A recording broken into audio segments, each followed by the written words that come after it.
सबको जय मसीह की। आशा करता हूं कि आप सब लोग अपने सरेंडरिंग में खुशी के साथ आनंद के साथ में रह रहे होंगे। परमेश्वर ने सबको भला चंगा रखा, मैं ऐसी एक आशा करता हूं। और हमारे संभालने वाले दृढ़गढ़ परमेश्वर प्रभु यीशु मसीह पवित्र आत्मा है।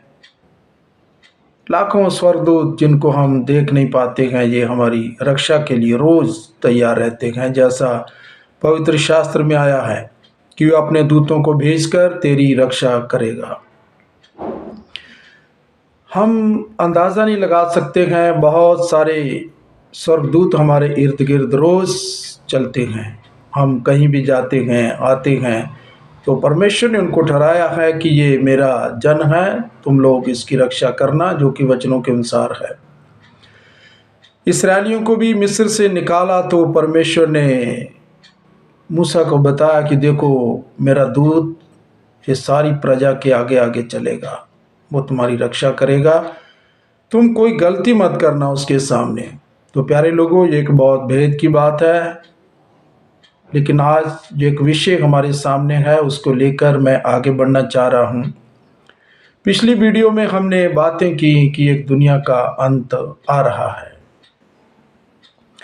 उन्हीं बातों को लेकर मैं कुछ और इस बात को आगे बढ़ाना चाह रहा हूँ। नूह के बारे में प्रभु यीशु मसीह ने जिक्र किया, जो कि हमने मत्ती सुसमाचार 24 अध्याय में जब उन्होंने अपने आने के बारे में निशानियां बताई तो उन्होंने ऐसी बातों को किया। नूह का जिक्र किया था कि उसके समय में अचानक एक बाढ़ शुरू हुई, एक बारिश शुरू हुई अचानक, किसी को कोई खबर नहीं थी, जो कि हमने जो है उत्पत्ति की पुस्तक के अंदर में पिछली वीडियो में भी पढ़ा था। मैं उसी बात को लेकर आगे बढ़ना चाह रहा हूं। और अचानक पृथ्वी के ऊपर में पानी बढ़ने लगा और लोग डूबने लगे और जो है मरने लगे, उनके प्राण जो थे वो खत्म होने लगे। तो प्यारे लोगों, अचानक ये हुआ, कोई उस दिन के बारे में नहीं जानता था। प्रभु यीशु मसीह ने भी मत्ती सुसमाचार में जो है इसके बारे में जिक्र किया, तो मैं वहीं से ही एक बात को लेता हूँ।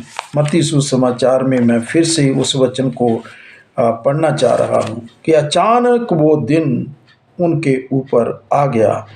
वो ऐसा एक्सपेक्ट नहीं कर पा रहे थे कि ये दिन होगा जहाँ ये समय होगा।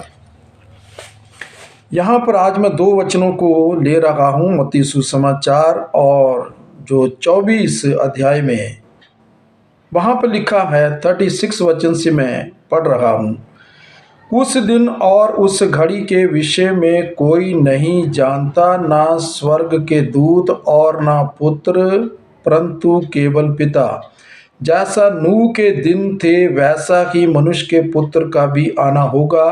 क्योंकि जैसे जल प्रलय से पहले के दिनों में जिस दिन तक कि नूह जहाज पर ना चढ़ा, उस दिन तक लोग खाते पीते थे और उनमें ब्याह शादी होती थी, और जब तक जल प्रलय आकर उन सबको बहा ना ले गया तब तक उनको कुछ भी मालूम ना था। वैसे ही मनुष्य के पुत्र का भी आना होगा। उनको कुछ भी मालूम नहीं था कि अगला जो एक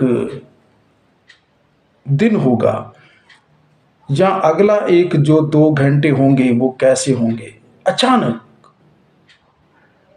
पृथ्वी से झरोखे फूट निकले और ऊपर से एक भयंकर बारिश आना शुरू हो गई। यहाँ पर एक अचानक का लिखा हुआ है कि उनको कुछ मालूम नहीं था, अचानक ऐसा होना शुरू हुआ। 43 वचन के अंदर भी मैं और थोड़ा सा पढ़ना चाह रहा हूँ इसी का, मत्ती सुसमाचार और उसका 24 अध्याय और 43 वचन के अंदर में बोल के दिया गया है। 42 वचन भी प्रभु यीशु मसीह ने कहा है, 42 से पढ़ता हूँ मैं। इसलिए जागते रहो, क्योंकि तुम नहीं जानते कि तुम्हारा प्रभु किस दिन आएगा। परंतु यह जान लो कि यदि घर का स्वामी जानता होता तो चोर किस पहर आएगा, तो जागता रहता और अपने घर में सेंध लगने ना देता। अगर किसी को पता चले कि चोर इतने बजे आएगा, इसलिए मैं उठ के बैठ जाऊंगा और मैं अपनी संपत्ति को बचा लूंगा उससे मैं। लेकिन यहां पर प्रभु यीशु मसीह ने उदाहरण दिया है इसका, तुम भी तैयार रहो, क्योंकि जिस घड़ी के विषय में तुम सोचते भी नहीं हो, उसी घड़ी मनुष्य का पुत्र आ जाएगा। तो प्यारे लोगों, यहां पर प्रभु यीशु मसीह ने कहा जागते रहो। आज फिर प्रभु को याद करने का विषय है। प्यारे लोगों, उस प्रभु को हम लोग प्यार करें जिसने मुझसे और आपसे प्यार किया है। मैं जब उसके क्रूसिफिकेशन को याद करता हूं तो मुझे रोना आता है। कोई हमारे लिए मरा, कोई हमारे लिए इतना कष्ट सहा। वो परमेश्वर का पुत्र जो स्वर्ग में परमेश्वर के साथ खेल रहा था, उसके साथ था, स्वर्गदूतों के साथ था।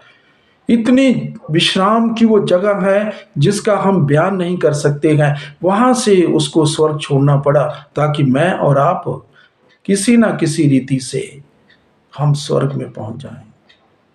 उन्होंने मुझसे और आपसे प्रेम किया, और वो प्रेम ऐसा था, जकरिया की पुस्तक में जब पढ़ते हैं तो वहां पर जकरिया एक दर्शन देख रहा था। स्वर्ग में प्रभु यीशु मसीह को पूछा जा रहा था कि तेरी छाती में जो घाव कैसे लगे, तेरे हाथों में जो घाव कैसे लगे, तेरे पैरों में जो घाव कैसे लगे, तेरी पीठ में जो घाव कैसे लगे, तेरे सर में जो घाव कैसे लगे, तेरे मुंह के ऊपर ये इतनी सूजन है वो कैसे आई। प्यारे लोगों, आगे से आवाज आ रही थी, ये तो मेरे प्रेमियों के घर में मुझे लगे। मैंने और आपने, मेरे और आपके पापों ने, मेरी और आपकी बीमारियों ने,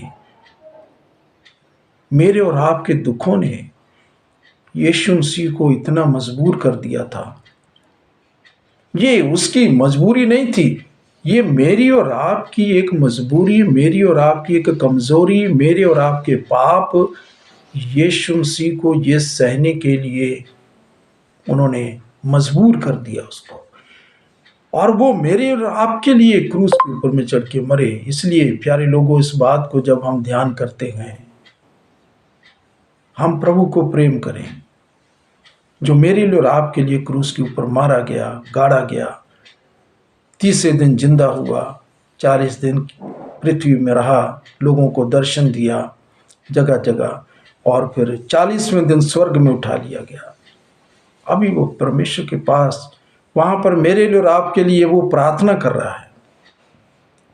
जब मैं और आप फिर से पाप करते हैं तो वो प्रार्थना करता है, जो कि हम यशायाह की पुस्तक 53 और उसके आखिरी वचन के अंदर में लिखा है, वो अपराधियों के लिए विनती करता है। मैं और आप फिर से कई बार पाप कर जाते हैं, कुछ अपराध कर देते हैं, लेकिन उस समय जब परमेश्वर नाराज होता है कि ये व्यक्ति को मुझे सजा देनी है, लेकिन प्रभु यीशु मसीह कहते हैं प्लीज थोड़ा समय और रुक जाइए, थोड़ा और रुक जाइए, कोई बात नहीं, मैं इसके पास जाऊंगा, मैं पवित्र आत्मा को कहूंगा, ये सुधर जाएगा। तो मेरे लिए और आपके लिए वो निवेदन करता है, प्रार्थना करता है, पिता के सामने जाकर वो मेरे लिए और आपके लिए निवेदन करता है।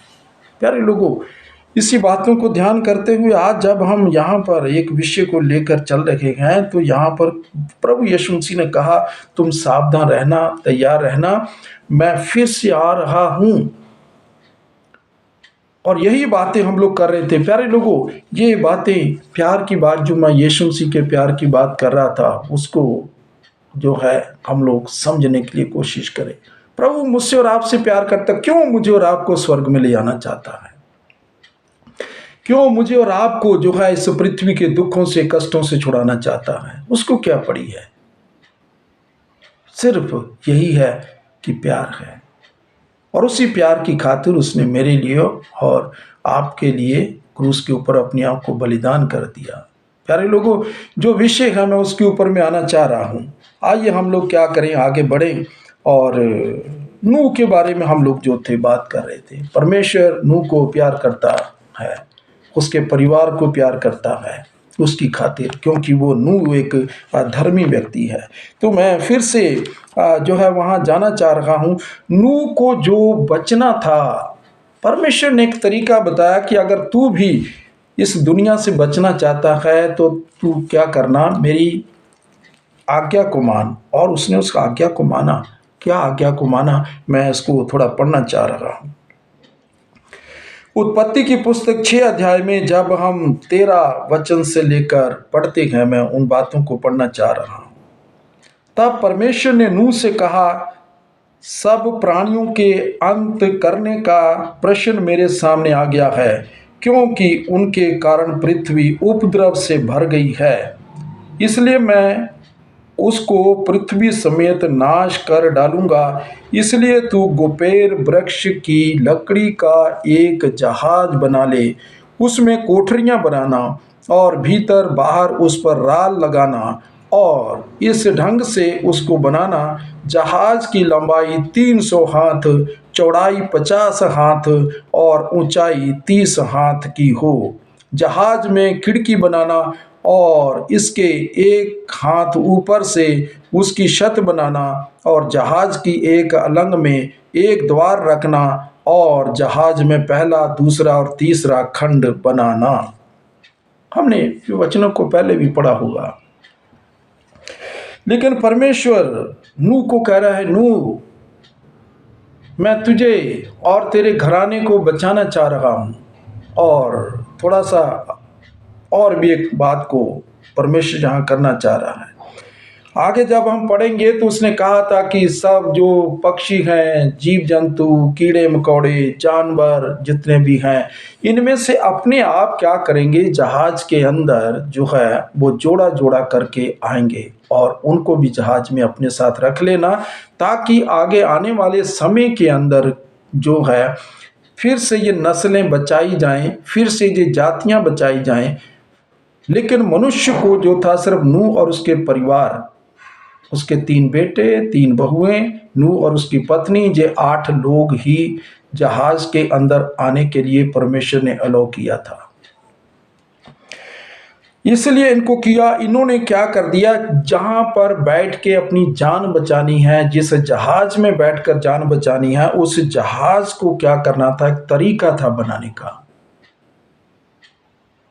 हम जो है सुना होगा कि टाइटैनिक एक जो शिप बनाया गया था, और जिसने बनाया था, जिन इंजीनियरों ने, उन्होंने कहा था कि इसको तो कोई भी तोड़ नहीं सकता, इसकी कोई हानि नहीं हो सकती, और ये कभी भी असफल नहीं होगा।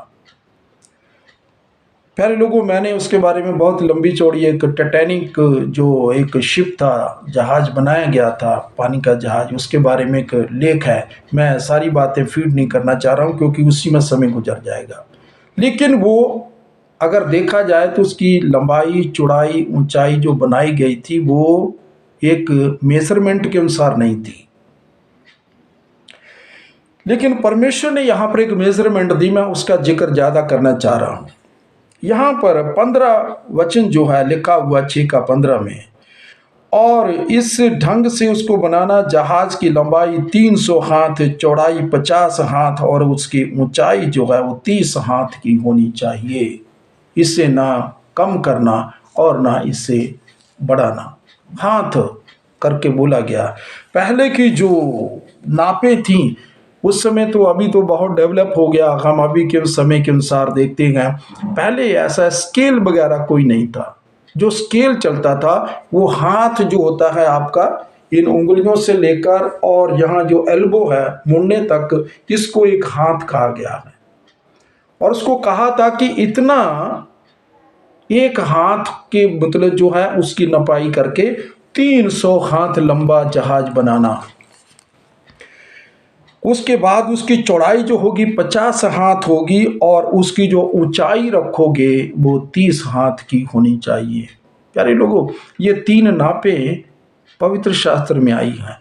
हनोक जो नूह से पहले बचाया गया एक व्यक्ति है, वो 300 साल परमेश्वर के साथ चलता रहा।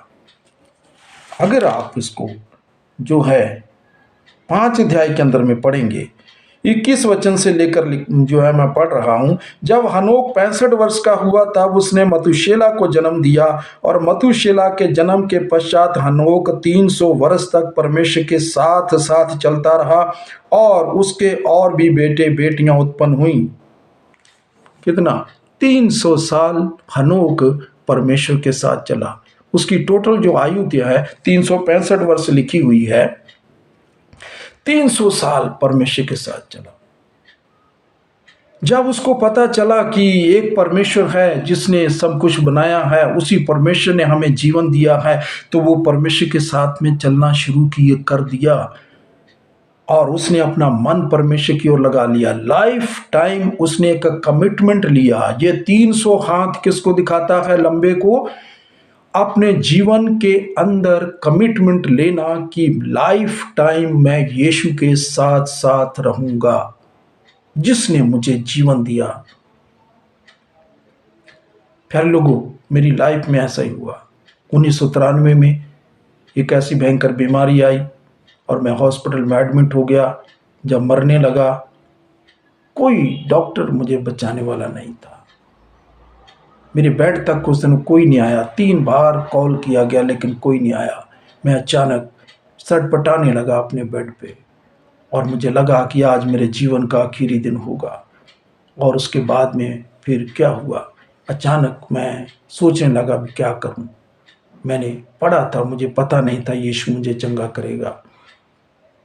मैंने पढ़ा था यीशु मसीह ने मुर्दों को जिंदा किया और उसने लोगों को चंगा किया। लेकिन 1993 में एक शायद 14 अप्रैल का दिन था, मुझे खास अच्छी तरह वो दिन याद नहीं है, डेट।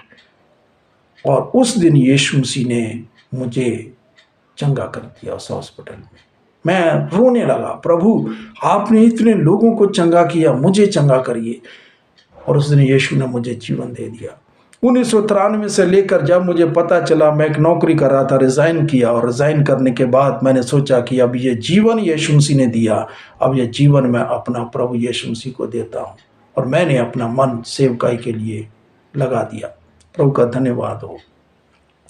यहाँ पर एक विषय आ रहा है, लाइफ टाइम। मुझे और आपको प्रभु यीशु मसीह के लिए लाइफ टाइम उसको प्यार करना है जिसने मुझसे और आपसे प्यार किया है। नंबर 2 उसको बोला था। सेकंड जो विषय क्या आता है, 50 हाथ चौड़ा। ये 50 हाथ चौड़ाई क्या है? हमने शास्त्र के अंदर में लिखा हुआ है, और वहाँ पर हम लोग पढ़ते हैं कि पेंतेकोस्त का दिन, जो कि पुराने नियम के अंदर भी जो था मनाया जाता है, और जो है उसके साथ ही साथ में हम देखते हैं कि नए नियम के अंदर भी जो पेंतेकोस्त का दिन था उस दिन पवित्र आत्मा उतरी। ये एक पवित्र आत्मा के अनुभव को दिखाता है। 50 हाथ चौड़ा होना कहने का मतलब हमारे जीवन की लंबाई चौड़ाई जो होनी है, गहराई होनी है, वो 50 हाथ होनी है। कहने का मतलब पवित्र आत्मा के अनुसार हमारा जीवन ढलना है। तीसरी एक बात आई, 30 हाथ ऊंचा। हम तीसरी बात को देखते हैं, प्रभु यीशु मसीह जब 30 साल के हुए तो उन्होंने बैप्टिज्म लिया। आप लूका सुसमाचार के अंदर में जब जाएंगे, मैं उस वचन को पढ़ लेना चाह रहा हूं। प्रभु यीशु मसीह 30 वर्ष के जब हुए तो उन्होंने क्या किया? बैप्टिज्म लिया। वो पहले भी ले सकते थे, लेकिन ये जो गिनतियां लिखी हुई हैं इनका कोई ना कोई कहीं ना कहीं पर हमारे जीवन के अंदर में जो है एक मोड़ जो है लिखा हुआ है, ताकि हम क्या करें, इन बातों को समझें। तो प्रभु का धन्यवाद हो। यीशु मसीह जब जो है 30 साल के हुए और उन्होंने क्या कर दिया, उसको पवित्र आत्मा उसी दिन उसके ऊपर में उतरा, और जो है मैं उसको लूका सुसमाचार 30 अध्याय में 23 वचन को पढ़ रहा हूँ। जब यीशु आप उपदेश करने लगा तो लगभग 30 वर्ष की आयु का था और जैसा समझा जाता है, ठीक है, प्रभु यीशु मसीह ने 21 अध्याय के अंदर में लिखा हुआ है, लूका सुसमाचार 3 का 21 वचन में,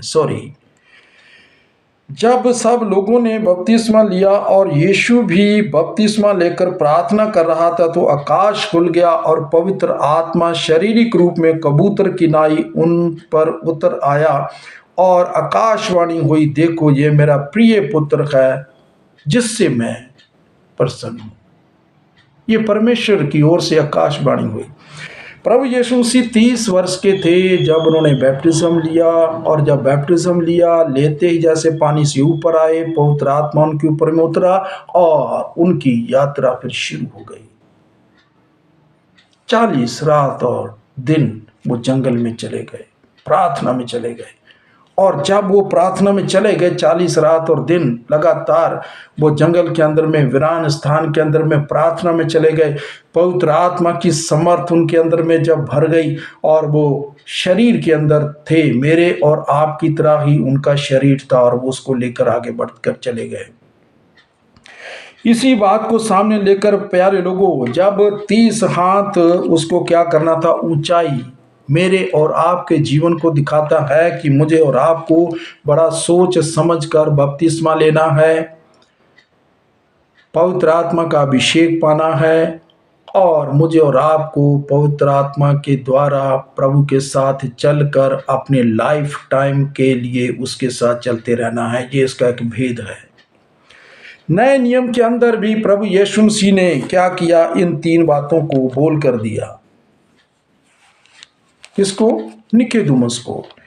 निकोदेमुस जो है प्रभु यीशु मसीह के पास आता है, यूहन्ना सुसमाचार 3 अध्याय, और आकर निकोदेमुस जो है प्रभु यीशु मसीह को कह रहे हैं, फरीसियों का सरदार है। 3 अध्याय यूहन्ना सुसमाचार में मैं पढ़ रहा हूँ 1 वचन से। फरीसियों में से निकोदेमुस नाम एक मनुष्य था जो यहूदियों का सरदार था। उसने रात को यीशु के पास आकर उससे कहा, हे रब्बी, हम जानते हैं कि तू परमेश्वर की ओर से गुरु होकर आया है, क्योंकि इन चिन्हों को जो तू दिखाता है, यदि परमेश्वर उसके साथ ना हो तो वो नहीं दिखा सकता। यीशु ने उसको उत्तर दिया कि मैं तुझसे सच सच कहता हूं कि यदि कोई नए सिरे से ना जन्मे तो परमेश्वर का राज्य देख नहीं सकता। निकोदेमुस ने उससे कहा, मनुष्य जब बूढ़ा हो गया तो क्यों कर जन्म ले सकता है? क्या वो अपनी माता के गर्भ में दूसरी बार प्रवेश करके जन्म ले सकता है? यीशु ने उत्तर दिया कि मैं तुमसे सच सच कहता हूँ, जब तक कोई मनुष्य जल और आत्मा से ना जन्मे परमेश्वर के राज्य में प्रवेश नहीं कर सकता। भैया बात बदल गई। निकोदेमुस आकर उसको कह रहे हैं कि आप बड़े अद्भुत काम करते गए, रोगियों को चंगा करते गए, दुष्ट आत्मा को निकालते गए, मुर्दे जिंदा कर रहे हैं, परमेश्वर आपके साथ है इसलिए ऐसा हो रहा है। लेकिन प्रभु यीशु मसीह उनको एक आगे से उत्तर दिया कि इन्हीं बातों के ऊपर में अपने मन को मत लगाना। बीमारी ठीक हो गई, ठीक है, अद्भुत काम हो गया, मुझे आशीष मिल गई, मुझे कार मिल गई, मुझे बंगला मिल गया, मुझे जो है कुछ भी ऐसा मतलब संसारिक आशीषें मिल गई। लेकिन यीशु मसीह ने टॉपिक को चेंज कर दिया। कौन से टॉपिक को चेंज कर दिया? उसने बोला, देखो ये तो है लेकिन दूसरी ओर मन लगाओ। एक और उदाहरण है, प्रभु यीशु मसीह ने आप 2-2 करके जब चेलों को इधर उधर भेजा तो उन्होंने प्रार्थना की मरीजों के लिए। बहुत सारे लोग चंगे हुए, शैतान के जकड़े हुए ठीक हुए। तो उन्होंने कहा कि जो है हमने देखा बहुत सारे लोग ठीक हुए, बहुत सारा काम हुआ प्रभु।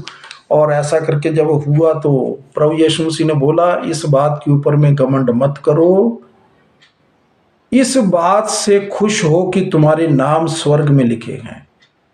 प्यारे लोगों, यहाँ पर एक दुनिया के अंत का एक हम लोग जिक्र कर रहे हैं कि दुनिया का एक अंत है। ये संसार का एक अंत होगा जो हम देख रहे हैं, ये ऐसा ही नहीं रहेगा। अचानक कुछ ऐसा होने वाला है। नूह के समय भी अचानक हुआ, अभी भी कुछ ऐसा अचानक होने वाला है। और सबसे बड़ी बात यह है कि मनुष्य जो जाति है, जिसको परमेश्वर ने प्रेम किया और अपना इकलौता पुत्र दे दिया, कि जो कोई उसके ऊपर विश्वास करे वो अनंत काल का जीवन पाए। प्यारे लोगों, तीन बातों को करना बहुत जरूरी है। अगर नूह बचाया गया तो वो जो जहाज जो जिसमें बैठकर वो बचा, उसकी तीन मेजरमेंट थे। 300 हाथ वो लंबा था, 50 हाथ चौड़ा था और 30 हाथ वो ऊंचा था। उसमें नूह, उसका परिवार और ये जो सृष्टि का जो जीव जंतु, कीड़े मकोड़े, पेड़ पौधे जो जानवर, ये उसमें गए और जाकर क्या कर दिया, वो भी बचे उसके साथ में, ताकि आगे आने वाले समय के अंदर जो है वो जो है रहे। और जब आया जल प्रलय तो बाकी जो जहाज से बाहर थे सारे खत्म हो गए। उनके ऊपर एक बहुत बड़ी विपत्ति आई। लोग पेड़ों की तरफ भागने लगे ऊपर चढ़ने के लिए, और दूसरी ओर पहाड़ों पे भागने लगे, लेकिन सब कुछ डूब चुका था। और कम शब्दों में मैं एक बात को बोल के मैं नए नियम में आना चाह रहा हूं। ये जो जहाज है नूह का, अभी भी तुर्क में, टर्की में अरारात जो पहाड़ है, अभी भी ये जहाज वहां पर है, टर्की में। मैं उसका किसी दिन कोई एक और वीडियो बनाऊंगा तो मैं कुछ और बातें फीड करूंगा। यीशु मसीह ने जिक्र किया है, लूत की पत्नी का जिक्र किया, उन्होंने जो है नूह के बारे का जिक्र किया है। तो कुछ यीशु मसीह ने ऐसे इंसिडेंट छोड़े हैं। योना के बारे में उन्होंने कहा है कि जो चिन्ह दिए गए हैं और चिन्ह नहीं दिए जाएंगे इनको। तो प्यारे लोगों, यहाँ पर हम एक विषय को सामने आ रहा है। यीशु मसीह ने भी तीन बातों को करने के लिए बोला। अगर आपको स्वर्ग के राज्य में जाना है और वहां उसके पास पहुंचना है जहां पर वो जाने के लिए, जैसा यूहन्ना सुसमाचार में उन्होंने कह के दिया है कि जो मैं जा रहा हूं, मैं ऐसे नहीं जा रहा हूं, मैं तुम्हारे लिए जगह तैयार करने जा रहा हूं। इन्हीं बातों को ध्यान करते हुए प्रभु यीशु मसीह ने कहा, मैं भी चोर की नाई आऊंगा, लेकिन तुमको क्या करना है, तुम्हें जागते रहना है, तुम्हें तैयार रहना है। पहली बात क्या करना है, मन फिराना है।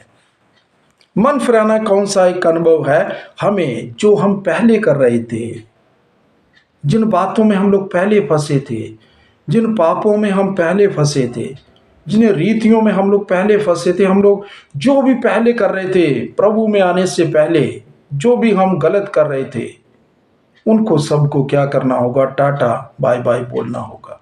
नंबर 2, पानी का बपतिस्मा जो बोल के दिया गया है। पानी का बपतिस्मा जो है पानी में डूब कर लेना है और पिता पुत्र पवित्र आत्मा के नाम से लेना है। और बपतिस्मा देने वाला जो है वो प्रभु का ठहराया हुआ जन होना चाहिए।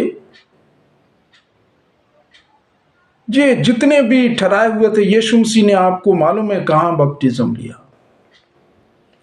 यूहन्ना को जो 6 महीने बड़ा है, पहले से परमेश्वर ने ठहराया कि तू यीशु मसीह को बपतिस्मा देगा। और यूहन्ना जो था पवित्र आत्मा अपनी माता के गर्भ में ही पा चुका था। मैं उसको थोड़ा सा ध्यान करना चाह रहा हूँ। लूका सुसमाचार में हम लोग आ जाएंगे और वहाँ पर माता मरियम जो है अलीशिबा को मिलने के लिए जाती है। और जब वहाँ जाती है तो जैसे मरियम ने अलीशिबा को नमस्कार कहा, तुरंत बच्चा उसकी कोख में उछला और वो आत्मा से भर गई और क्या करने लगी, परमेश्वर की बड़ाई करने लगी। 2 बातें हुई, एक तो बच्चा उसके पेट के अंदर में उछला और दूसरा काम हुआ, अलीशिबा पुत्र आत्मा से भर गई। मैं थोड़ा सा उन वचनों को पढ़ रहा हूँ। 1 चैप्टर में लूका सुसमाचार 1 अध्याय 39 वर्ष से लेकर पढ़ रहा हूँ। उन दिनों में मरियम उठकर शीघ्र ही पहाड़ी देश में यहूदा के एक नगर को गई और जकरिया के घर में जाकर अलीशिबा को नमस्कार किया। ज्यों ही अलीशिबा ने मरियम का नमस्कार सुना, त्यों ही बच्चा उसके पेट में उछला और अलीशिबा पुत्र आत्मा से परिपूर्ण हो गई और उसने बड़े शब्द से पुकार कर कहा, तू स्त्रियों में धन है, तेरे पेट का फल धन्य है। यूहन्ना मां के गर्भ में ही पवित्र आत्मा पा गया। और इधर कौन है? माता मरियम की कोख में पवित्र आत्मा की समर्थ के द्वारा पवित्र कुंवारी के गर्भ में यीशु मसीह है। और वहां क्या हुआ? ये यीशु मसीह वहां पर जब है तो गर्भ में ही है, लेकिन जाके अली शिबा के सामने जब खड़ा हुआ, माता मरियम की कोख के अंदर में ही था। यूहन्ना भी कोख में है और बच्चा पेट में उछला। आपको मालूम है, जब किसी आदमी को करंट लगता है, जब कुछ समर्थ आती है तो वो उछलता है। एक बूढ़े आदमी को बोलो कि तुम 10 फीट ऊंची छलांग लगा दो, लगाएगा? जी नहीं। वो मैं थोड़ा उदाहरण के तौर में बोल के दे रहा हूं। जब समर्थ आती है तभी इंसान कूदता फांदता है। और जब पवित्र आत्मा आती है, इंसान चाहे बूढ़ा हो, चाहे जवान हो, चाहे बच्चा हो, जब पवित्र आत्मा आती है तो वो अनकंट्रोल्ड हो जाते हैं। प्यारे लोगों, एक समर्थ की बात है। मैं फिर से पवित्र आत्मा के बारे में पूरा एक वीडियो बनाऊंगा, तो हम उसमें सीखेंगे कि ये पवित्र आत्मा क्या है। तो पवित्र आत्मा पाए यूहन्ना पहले से ही मां के गर्भ से पवित्र आत्मा पाया, और वो परमेश्वर की ओर से स्थापित किया गया था। उससे प्रभु यीशु मसीह ने बपतिस्मा लिया। वो परमेश्वर का ठहराया हुआ था। हमें भी अगर बपतिस्म लेना है तो कोई परमेश्वर का ठहराया हुआ जन होना चाहिए। ये नहीं आया कि कोई भी आया और पवित्र आत्मा पाया नहीं, और उसने ठीक से कोई शिक्षा भी नहीं है, प्रभु की ओर से भी नहीं है, और उनसे आपने बपतिस्म ले लिया, तो थोड़ा सा अटपटा सा लग रहा है। ये मैं नहीं कह रहा हूँ, परमेश्वर का वचन कह रहा है। शायद आपको ये बातें बुरी लगेंगी, लेकिन ये वचन की बातें हैं। आगे बढ़ जाएंगे। 3 बातों को परमेश्वर ने नूह को बोला, तू जिस जहाज में बैठकर बचेगा वो जहाज गोपेर लकड़ी, कहने का मतलब जो गूलर का पेड़ होता है उसकी लकड़ी का जहाज बनाना, जिसकी लंबाई तो 300 हाथ और चौड़ाई 50 हाथ और ऊंचाई 30 हाथ की बनाना, और वो जहाज में बैठकर तुम, तेरा घराना और जिनको मैंने ठहराया है वो बच जाएंगे। अगर मुझे और आपको उस बचना है नए नियम के अनुसार, मुझे और आपको भी अगर बचना है तो मन फिराना होगा, पानी का बपतिस्मा लेना होगा, पवित्र आत्मा पाना होगा, और जो आत्मा से जन्मा है वो आत्मा है, और जो आत्मा से जन्मा है वो इंसान जो है अमर होता है, जो आत्मा के अंदर आ गया। परमेश्वर आत्मा है। मैंने जैसे पिछली वीडियो में कहा, यीशु मसीह आत्मा में आ गए। उनको ऐसा शरीर मिला, उनको ना गाड़ी की ज़रूरत है, उनको ना किसी और चीज़ की ज़रूरत है। वो तुरंत स्वर्ग में पहुंच जाते हैं, तुरंत नीचे आ जाते हैं। आत्मा जो है उसको गाड़ी की ज़रूरत नहीं होती है, जहाँ किसी और साधन की ज़रूरत नहीं होती है। क्योंकि जब शद्रक मेशक अबेदनगो को आग की भट्टी में डाला था तो वहाँ उन्होंने देखा कि एक परमेश्वर के पुत्र सरीखा उनके बीच में चौथा व्यक्ति घूम रहा है। वो कौन है? वो यीशु मसीह खुद स्वयं उनके बीच में आए थे। वो आत्मा में आ गए थे। उस समय वो पृथ्वी में नहीं आए थे, लेकिन परमेश्वर ने उनको उनकी रक्षा के लिए भेजा था। प्यारे लोगों, यहाँ पर भी इन्हीं बातों को ध्यान करते हुए आत्मा जो है ना, ये आत्मा एक ऐसी बन जाती है। स्वर्गदूत भी एक आत्मा ही है। वो कभी भी स्वर्ग से आ जाते हैं, कभी भी चले जाते हैं। परमेश्वर भी कहीं भी उसकी उपस्थिति महसूस हो जाती है। प्रभु यीशु मसीह चाहता है कि जो आत्मा से जन्मा है वो ऐसा ही है जैसे हवा है। शब्द तो सुन सकते हैं लेकिन हवा को देख नहीं सकते हैं। अगर हम आत्मा में आ जाएंगे तो हम दिख नहीं पाएंगे। बहुत सारे लोगों को, पवित्र लोग जो हैं आत्मा के अंदर हैं, वो दिखते नहीं हैं। वो शरीर को देखते हैं लेकिन उनको आत्मा में नहीं देख पाते हैं कि वो आत्मा के अंदर कितने स्ट्रांग हैं, कितनी प्रार्थना करने वाले हैं, कितना वचन पढ़ने वाले हैं, कितने प्रभु के नज़दीक रहने वाले हैं। मनुष्य कई बार इस बात को नहीं सोच पाता है, और यही गलती हम देखते हैं कि उस समय भी लोग किया जब प्रभु यीशु मसीह पृथ्वी में थे, और वो ऐसी बातें करते थे कि सारे लोग उसको समझ नहीं पाते थे, उल्टा उसके विरोध में खड़े हो जाते थे। इसी तरह से मुझे और आपको भी प्यारे लोगों अपने मन को प्रभु की ओर लगाना है। आत्मा की ओर अपने मन को लगाना है। आत्मा से जन्मा है वो आत्मा ही है, और जो शरीर से जन्मा है वो शरीर है। हम शरीर पे जो मन लगाएगा वो ज़्यादा लंबा समय नहीं चलेगा, क्योंकि शरीर ज़्यादा लंबे समय के लिए नहीं है। 30 साल, 50 साल, 100 साल, 105 साल, इतना ही होगा। लेकिन जो आत्मा है ये अमर है। प्रभु का धन्यवाद हो। प्यारे लोगों, प्रभु यीशु मसीह ने कहा, मैं चोर की नाई आऊँगा, तुम उस घड़ी के विषय में नहीं जानते हो, जैसा उन्होंने मत्ती सुसमाचार उसमें बता के दिया है। और एक बात मैं पुराने नियम की और फीड करना चाह रहा हूँ। अब्राहम को भी 3 ही बातों करने के लिए परमेश्वर ने बोला था 12 अध्याय के अंदर में, थोड़ा उसको भी जिक्र कर लेता हूँ। ऐसे और भी कई जगहों के अंदर में 3 बातें लिखी हुई हैं तैयारी के लिए। इसलिए यहाँ पर अब्राहम को भी परमेश्वर ने कहा, एक असहाय व्यक्ति है, बहुत संपत्ति है उसके पास, 318 लोग शिक्षित हैं जो रोज उसके साथ में रहते हैं, उनके बच्चे भी होंगे, उनकी पत्नियां भी होंगी। अब्राहम और सारा अकेले नहीं चले थे, उसके साथ एक बहुत बड़ा कबीला चला, 318 लोग। लेकिन अब्राहम और सारा जो है इनके बच्चा नहीं था, लेकिन बाकी उनके साथ में बहुत सारे लोग थे। मैं वचन से ही बोल के दे रहा हूं। और यहां पर मैं पहले उस बात को ले लेता हूं। परमेश्वर ने इसको कहा कि जब तू मेरे साथ चलेगा, मैं जहां तुझे ले जाना चाह रहा हूं, तो ये 3 बातों को करना होगा। 12 अध्याय उत्पत्ति की पुस्तक। यहोवा ने अब्राम से कहा, अपने देश और अपनी जन्मभूमि और अपने पिता के घर को छोड़कर उस देश में चला जा जो मैं तुझे दिखाऊंगा। उसने आज्ञा मान ली। कौन कौन सी? सबसे पहले क्या करना है? अपने देश को छोड़ देना है। दूसरी बात क्या करना है? अपनी जन्मभूमि को छोड़ देना है। और तीसरी बात को क्या करना है? अपने पिता के घर को भी छोड़ देना है। जो उसका अपना घर था, जहाँ वो रह रहा था, उसको छोड़ देना है। अब हो सकता है कि उस घर से निकल के थोड़ी दूर में अपना घर बना लेता, लेकिन परमेश्वर ने कहा, ये जो तेरी जगह है ना, जिस गांव में तू रहता है, तुझे इस गांव को भी छोड़ना होगा, इस स्टेट को भी छोड़ना होगा, और इस स्टेट को छोड़कर, इस राज्य को छोड़कर तुझे और कहीं जाना होगा। और उसको कहा कि अपने देश को भी छोड़ देना, जिस देश है शायद वहाँ से भी स्टेट क्या है, तुझे अपने देश को भी छोड़ देना होगा। और वो दूसरे देश के अंदर में जाने के लिए तैयार हो गया। ये 3 बातें परमेश्वर ने कही। प्यारे लोगों, अपने देश को छोड़ देना। हम यहाँ रहते हैं, कोई मनुष्य मरना नहीं चाहता है।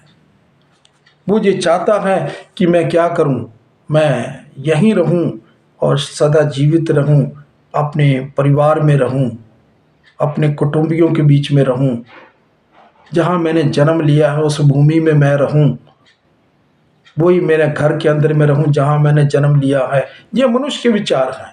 और वो कहता कि मैं अपने पिता के घर में जहाँ पे रहूं। लेकिन परमेश्वर ने बोला, इन 3 बातों को छोड़ जो संसार की हैं। अपना देश, कहने का मतलब इस देश को छोड़ना। ये जो हमारा जो देश है, जो हम इसमें हमेशा नहीं रह सकेंगे। हमारे लिए यीशु मसीह ने स्वर्ग तैयार किया है, नंबर 1। नंबर 2, अपनी जन्मभूमि। अपनी जन्मभूमि कौन सी है? हमने एक जगह जन्म लिया, अपनी माँ के गर्भ से जन्म लिया। और यहाँ पर जो है, इसके साथ साथ वचन भी है। पहला जो फिलिपियों 3:20 में पौलुस कहता है कि हमारा जो देश है वो स्वर्ग में है, यहाँ पर नहीं है हमारा देश। हमारा देश स्वर्ग में है, हमें वहाँ जाना है जहाँ प्रभु यीशु मसीह गए, वहाँ से लेने के लिए वो लोग आएंगे। नेक्स्ट बोल के दिया जन्मभूमि। हम जन्मभूमि कहने का मतलब हमने जो जन्म लिया, पाप में जन्म लिया। भजन संहिता 51 और उसके 5 वचन में लिखा है, मैंने अपने माँ के गर्भ से जन्म लिया, मैंने पाप में जन्म लिया। हमने जो जन्म लिया पाप में लिया। आदम हवा पाप कर गए, सारी जातियां, सारे लोग पाप कर गए। एक व्यक्ति ने पाप किया, सब मृत्यु सब में फैल गई, वचन कहता है। और यहाँ पर हम जब जन्म लेते हैं तो हम पाप में जन्म लेते हैं, हमें उसको छोड़ना होगा। हमें अपने जीवन को परिवर्तित करना होगा, पाप वाले जीवन को छोड़ना होगा। तीसरी बात क्या बोल के दी है यहाँ पर, पिता का घर। प्यारे लोगों, कौन सा? कई बार हम जो यहाँ रहते हैं पृथ्वी में, और हम सोचते हैं कि यहीं हमेशा हमेशा के लिए रहे, हम अमर रहें। मैं जैसा पहले कह रहा था, इसको भी छोड़ना होगा। हमारा एक पिता है और वो स्वर्ग में रहता है। प्रभु यीशु मसीह कहते हैं, मैं अपने पिता और तुम्हारे पिता के पास जा रहा हूँ स्वर्ग में। यूना सुसमाचार के अंदर प्रभु यीशु मसीह जब मुर्दों में से जी उठते हैं, और जी उठने के बाद में फिर वो कहते हैं कि मैं अपने पिता और तुम्हारा जो पिता है उसके पास में जा रहा हूँ, मेरा वहाँ जाना जरूरी है। तो यहाँ पर हम लोग स्वर्ग में एक हमारा पिता है जो इटर्नल पिता है। संसार के पिता हैं, थोड़े समय के लिए रहते हैं, माता है थोड़े समय के लिए रहती है, हमें छोड़कर चले जाते हैं। लेकिन परमेश्वर ने वायदे किए हैं, मैं तुमको कभी नहीं छोड़ूंगा, मैं तुमको कभी अनाथ नहीं छोड़ूंगा। यीशु मसीह ने कहा, देखो मैं तुम्हें कभी नहीं अकेला छोड़ूंगा, देखो जगत के अंत तक मैं तुम्हारे साथ हूँ। पवित्र आत्मा के बारे में उन्होंने कहा है, वो सर्वदा तुम्हारे साथ रहेगा। प्यारे लोगों, इन बातों को जब हम ध्यान करते हैं, अपने जीवन के अंदर लेते हैं, ये मेरे लिए और आपके लिए बड़ा एक सुख, बड़ा चैन, विश्राम लेकर आता है कि मेरा पिता जो स्वर्ग में है वो मेरे साथ में है। मेरा प्रभु जिसने मेरे लिए क्रूस के ऊपर अपने आप को बलिदान कर दिया वो मेरे साथ है। मेरे कष्टों में, मेरे सुखों में, मेरे दुखों में हम उसको याद करते हैं, वो हमारे साथ है। पवित्र आत्मा हमें समर्थ देता है, हमें चलाता है, वो हमारे साथ है। इसलिए उस दिन के विषय में तुम नहीं जानते कि मैं कब आऊंगा। प्रभु यीशु मसीह ने कहा, उस दिन के विषय में तुम नहीं जानते कि मैं कब आ जाऊंगा, अचानक आऊंगा। प्यारे लोगों, मुझे और आपको तैयार रहना है इस बात को लेकर। इसलिए उन्होंने कहा, जागते रहो। मत्ती सुसमाचार में हमने 24 अध्याय में अभी पढ़ा था कि तुम क्या करो, जागते रहो, तैयार रहो। 42 वचन है उसका, 24 का। मैं फिर से एक बार उसको रिपीट करके मैं बंद कर रहा हूं। इसलिए जागते रहो, क्योंकि तुम नहीं जानते कि तुम्हारा प्रभु किस दिन आएगा। तुम नहीं जानते कि तुम्हारा प्रभु किस दिन आएगा। एक चोर की नाई आएगा। प्रभु यीशु मसीह चोर की नाई आएंगे। पतरस, संत पतरस जो है अपने पत्री में लिखता है, प्रभु का दिन चोर की नाई आने वाला है। प्रकाशित वाक्य 16 अध्याय के 15 में लिखा है, प्रभु यीशु मसीह यूहन्ना को कह रहे हैं, यूहन्ना देख मैं चोर की नाई आऊंगा। तीसरे अध्याय में प्रकाशित वाक्य में लिख के दिया है, वहां पर प्रभु यीशु मसीह कह रहे हैं, तू नहीं जानता मैं किस घड़ी तुझ पर आ पड़ूंगा, चोर की नाई आऊंगा। प्यारे लोगों, इस बात को हम लोग अपने मन में लें। प्रभु का आना बहुत निकट है। अचानक बारिश आई, लोगों को पता नहीं चला, खा रहे थे, पी रहे थे, सारी खुशियां मना रहे थे, अचानक वो दिन आया, पता नहीं चला, और बाढ़ के अंदर में लोगों को बहा कर लेकर चला गया। यीशु मसीह भी अचानक एक दिन आएंगे। जो लोग तैयार होंगे वो लोग उसके साथ में उठा लिए जाएंगे। जिन्होंने मन फिराया होगा, अभी मैंने क्या 3 बातें क्या सामने रखी। नूह को बचना था तो उसको एक नाप के अनुसार जहाज बना लेना था। अब्राहम को परमेश्वर ने कहा कि मैं तुझे जातियों का मूल पिता बनाऊंगा, लेकिन तुझे 3 बातों को करना होगा। हमने अभी उसके बारे में भी जिक्र किया, हमने सुना। इधर प्रभु यीशु मसीह ने भी कहा कि तुमको 3 प्रोसेस से होकर गुजरना पड़ेगा। तुम्हें नए सिरे से जन्म लेना होगा, और तुम्हें पानी का बपतिस्मा लेना होगा, और तुम्हें पवित्र आत्मा का अभिषेक पाना होगा। अगर तुम स्वर्ग के राज्य में, परमेश्वर के राज्य में प्रवेश करना चाहते हो तो तुम्हें इन 3 प्रोसेस के अंदर से होकर गुजरना पड़ेगा। प्यारे लोगों, हम लोग करें। ये मैं नहीं कह रहा हूं, ये प्रभु यीशु मसीह ने कहा। उस बात को मेरे और आपके सामने परमेश्वर पवित्र आत्मा के द्वारा आज लेकर आया है, और हमें मानना होगा। और भी बहुत सारे वचन हैं। उन्होंने कहा कि जो कोई विश्वास करे वो क्या करे, वो मन फिराए, बपतिस्मा ले और पवित्र आत्मा का अभिषेक पाए। कितनी जगह वचन में लिखा है। इसलिए हम लोग परमेश्वर के वचन को फॉलो करें। परमेश्वर के वचन को फॉलो करना, यीशु मसीह को फॉलो करना, उन्होंने कहा, जब तक कोई अपना सब कुछ छोड़कर मेरे पीछे न आए वो मेरे योग्य नहीं है। जो कोई अपना क्रूस उठाकर मेरे पीछे ना आए वो मेरे योग्य नहीं है। यही एक क्रूस है, परमेश्वर के वचन को मानना, उसकी आज्ञाओं को मानना, उसकी विधियों को मानना और उसके पीछे चलते जाना। और उसने कहा कि मेरा जुआ बहुत ही हल्का है और ये बहुत सरल है, ये बहुत ज़्यादा कठिन नहीं है कि मन फिराना, पानी का बपतिस्मा लेना, पवित्र आत्मा पाके प्रभु के पीछे चलना। एक बड़ी सिंपल सी बात है। चलते रहिए, प्रभु के साथ में चलते रहिए, इस संसार में उसकी आज्ञाओं को लेकर आगे जीवन में चलते रहिए। यही हमारे लिए उसका जुआ है। इसलिए हम उस जुए को उठाएं जो बहुत ही सहज है और सरल भी है। परमेश्वर आप लोगों को इन वचनों के द्वारा आशीष करे। आमीन। आइए हम एक प्रार्थना करेंगे। सर्वशक्तिमान परमेश्वर, आपका धन्यवाद, आपकी स्तुति करते हैं इस सुंदर समय के लिए जो आपने हमें दिया, अपनी उपस्थिति में आने के लिए अपने वचनों को आपने हमें दिया, ताकि इन वचनों के द्वारा हम आत्मिक जो है भोजन खाएं और हम लोग आत्मा में मजबूत हो जाएं। परमेश्वर दया कर दे, आशीष कर दे। जितने भी लोग इसको सुन रहे हैं प्रभु जी, इन सब को आशीष कर, इनके ऊपर तेरा दया का हाथ हो प्रभु यीशु मसीह, और इनके परिवारों के अंदर में काम कर, खतरों से बचाइए, कष्टों से बचाइए, मुश्किलों से बचाइए, शैतानी शक्तियों से बचाइए। इन प्यारे लोगों को आशीष कीजिए, इन घरानों में आशीष लाइए पिताजी। अगर कोई बीमार है तो वो चंगा हो जाए वचन के सुनते ही। अगर कोई कई तरह की समस्याओं से घिरा है तो परमेश्वर उसके जीवन के अंदर में काम करिए प्रभु, समस्याओं को हल करिए, उनको आशीष करिए, अपने नाम को महिमा दीजिए। सारा आदर महिमा हम आपको देते हैं। इस प्रार्थना को परमेश्वर हम आपके पुत्र प्रभु यीशु मसीह के नाम से मांगते हैं। आमीन। आमीन। प्रभु आपको आशीष करे। Thank you.